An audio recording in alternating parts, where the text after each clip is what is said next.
சீதாராம். ராமாயணம் சித்திரங்கள் வாயிலாக. சித்திரம் 83. அகஸ்தியர்.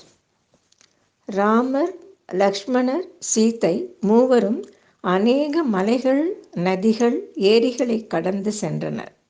ஓர் ஏரியை கடக்கும் தருவாயில் அந்த ஏரியின் உட்பகுதியிலிருந்து தெய்வீக சங்கீதம், வாத்திய ஒலிகள் கேட்டன.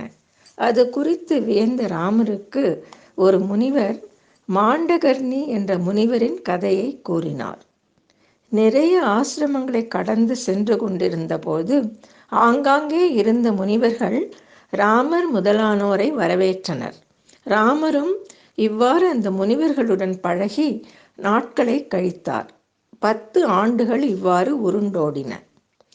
சுதீஷ்ணர் விரும்பிய வண்ணம் திரும்பவும் அவரது ஆசிரமத்தில் சில நாட்கள் தங்கினார். ஒரு நாள் அவரிடம் அகஸ்தியர் பற்றி வினவ, அவரும் முதலில் அகஸ்தியர் சகோதரரை பார்க்கும்படி கூறினார். அவ்வண்ணமே கிளம்பி செல்லும் பொழுது வழி நெடுகிலும் இயற்கை காட்சிகளை ரசித்த வண்ணம் சென்றனர். ராமரும் அகஸ்தியர் பெருமையை விவரித்து கொண்டே வந்தார். ஓர் இரவை அகஸ்தியர் சகோதரர் ஆசிரமத்தில் கழித்தனர். பின் அகஸ்தியர் ஆசிரமம் அடைந்தனர். ராமர் லக்ஷ்மணரை முதலில் அனுப்பி தங்கள் வருகையை அகஸ்தியரிடம் அறிவிக்கச் சொன்னார். அதை கேட்ட அகஸ்தியர் தனது சிஷ்யர்களிடம் ராமர் முதலானோரை உடனே அழைத்து வரும்படியும் தானும் அவர்களை சந்திக்க ஆவலாக உள்ளதாகவும் கூறினார். இனி மாண்டகர்ணி பற்றி ஒரு குறிப்பு. இந்த முனிவர் 10,000 ஆண்டுகள் தபஸ் செய்தவர்.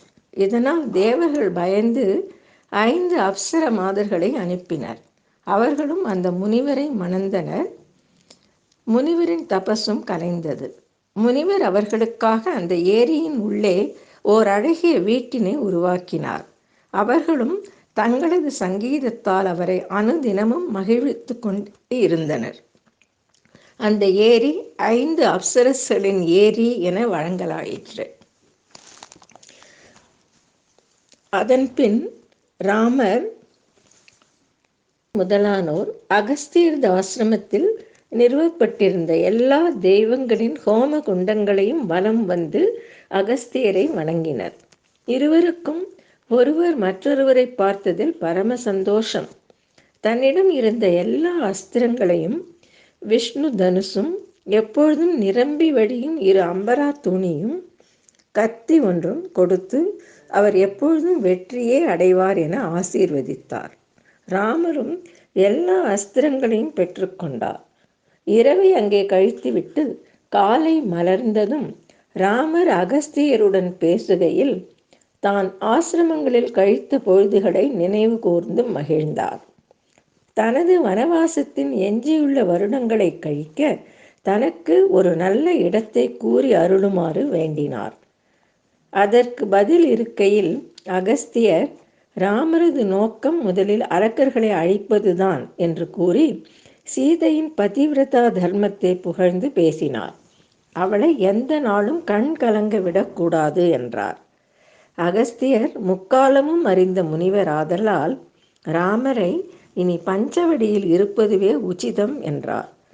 பஞ்சவடியும் கோதாவரி நதியின் அருகிலுள்ள ஓர் அழகிய பிரதேசம் என்றார். ராமரும் அதை ஏற்றுக்கொண்டு அவர் கொடுத்த ஆயுதங்களை லக்ஷ்மணருடன் வலம் வந்து வணங்கினார். பின் அவரிடமிருந்து விடை பெற்று பஞ்சவடியை நோக்கி தங்கள் பயணத்தை தொடர்ந்தனர். சீதாராம்.